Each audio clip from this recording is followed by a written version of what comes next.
పశ్చిమాసియా యుద్ధం ఇప్పుడు భారత వాణిజ్య నౌకలపై నేరుగా ప్రభావం చూపుతోంది. యుఏఈ నుంచి గుజరాత్ కి వస్తున్న ఒక భారీ కార్గో నౌకపై హార్మూజ్ జలసంధిలో భీకర దాడి జరిగింది. దాడి ధాటికి నౌక నుంచి దట్టమైన పొగలు ఎగిసిపడుతూ ఉండగా ముగ్గురు నావికులు సముద్రంలో గల్లంతయ్యారు. రాయల్ థాయ్ నేవీ షాకింగ్ వివరాలను వెల్లడించింది. మరోవైపు ఈ ఉద్రిక్తతల మధ్య పర్షియన్ గల్ఫ్ ప్రాంతంలో ఏకంగా 28 భారతీయ నౌకలు, అందులో ఉన్న 778 మంది భారతీయ నావికులు చిక్కుకుపోయారు. వారి పరిస్థితి ఏంటి? కేంద్ర ప్రభుత్వం వారిని రక్షించేందుకు ఎలాంటి చర్యలు తీసుకుంటోంది? సముద్ర మార్గంలో అసలు ఏం జరుగుతోంది? ఈ స్టోరీలో చూద్దాం.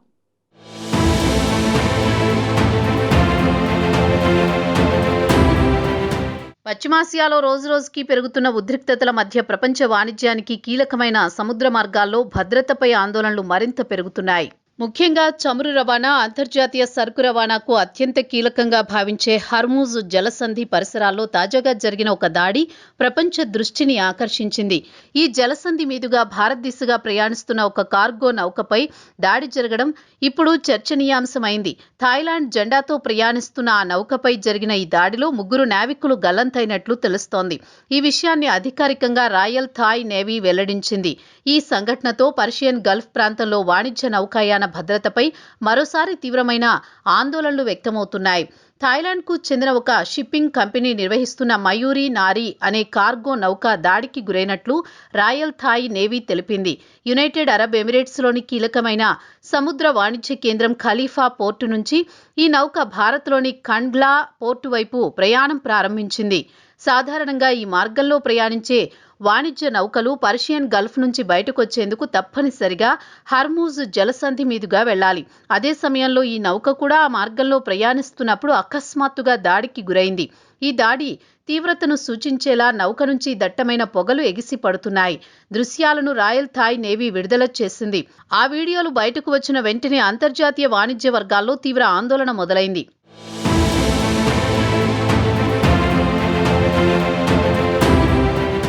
అయితే ఈ దాడి ఎలా జరిగింది, దానికి కారణం ఏమిటి అన్న దానిపై ఇంకా స్పష్టత రాలేదు. ప్రస్తుతం ఈ ఘటనపై దర్యాప్తు కొనసాగుతున్నట్లు రాయల్ థాయ్ నేవీ వెల్లడించింది.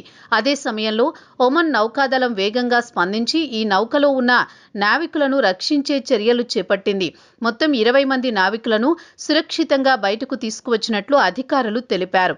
అయితే ముగ్గురు నావికులు ఇప్పటికీ కనిపించకుండా పోయారు. వారి కోసం గాలింపు చర్యలు కొనసాగుతున్నాయని వెల్లడించారు. ఈ దాడికి ఇప్పటి వరకు ఏ సంస్థ లేదా సాయుధ గ్రూప్ కూడా బాధ్యత ప్రకటించుకోలేదు. అయితే పశ్చిమాసియాలో కొనసాగుతున్న ఉద్రిక్త పరిస్థితులను దృష్టిలో ఉంచుకుని ఈ దాడి వెనుక ఇరాన్ ఉండొచ్చనే అనుమానాలను అంతర్జాతీయ మీడియా వ్యక్తం చేస్తోంది. ఈ సంఘటన ఒక్కటే కాదు, అదే సమయంలో పర్షియన్ గల్ఫ్ ప్రాంతంలో మరికొన్ని వాణిజ్య నౌకలపై కూడా దాడులు జరిగినట్లు తెలుస్తోంది. ఇటీవల పర్షియన్ గల్ఫ్లో 3 వాణిజ్య నౌకలపై దాడులు జరిగాయని, అయితే ఆ జాబితాలో మయూరి నారీ నౌక ఉందో లేదో ఇంకా స్పష్టత లేదని సముద్ర భద్రతా పరిస్థితులను పర్యవేక్షించే United Kingdom maritime trade operations కేంద్రం వెల్లడించింది. అయినప్పటికీ వరుసగా జరుగుతున్న ఈ సంఘటనలు అంతర్జాతీయ సముద్ర వాణిజ్యానికి కొత్త ప్రమాద సంకేతాలుగా భావిస్తున్నారు. ముఖ్యంగా ప్రపంచ చమురు సరఫరాలో కీలక పాత్ర పోషించే ఈ ప్రాంతంలో భద్రతా పరిస్థితులు క్షీణిస్తే దాని ప్రభావం ప్రపంచ ఆర్థిక వ్యవస్థపై కూడా పడే అవకాశం ఉంది.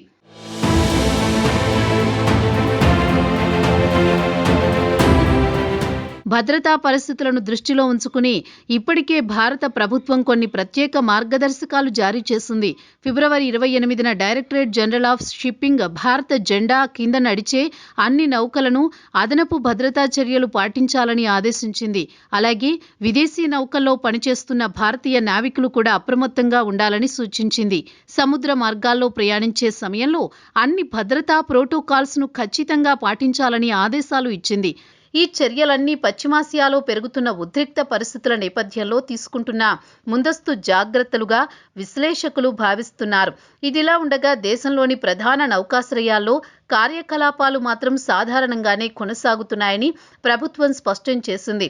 అంతర్జాతీయ వాణిజ్యానికి ఎలాంటి అంతరాయం కలగకుండా చూడ్డానికి చర్యలు తీసుకుంటున్నట్లు తెలిపింది.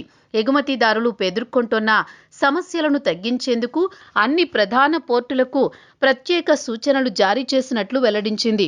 ప్రస్తుతం దేశంలోని ప్రధాన నౌకాశ్రయాల నౌకల కదలికలను నిరంతరం పర్యవేక్షిస్తూ ప్రాంతీయ పరిస్థితులను నిజ సమయంలో అంచనా వేస్తున్నాయి. అలాగే నౌకలు వాటిలోని కార్గో పరిస్థితిపై క్రమం తప్పకుండా నివేదికలు సమర్పిస్తున్నాయి.